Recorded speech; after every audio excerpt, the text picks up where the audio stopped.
Nakita ko na si Mag-Krebs. Maria. Uy, nagising si Maria. Yes, umopin din si Maria. Kala ko, makakausap ko na lang ang Krebs. Bakit ngayon bigla nagbago? Oh, mahal, kumusta ka? Hindi pa na-open lahat ng tiga, makita mo mga gaganda niyan.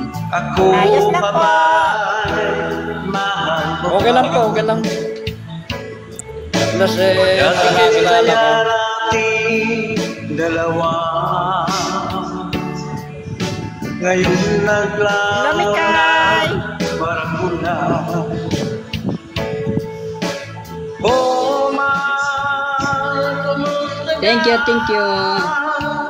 Salamat. Ako pa ba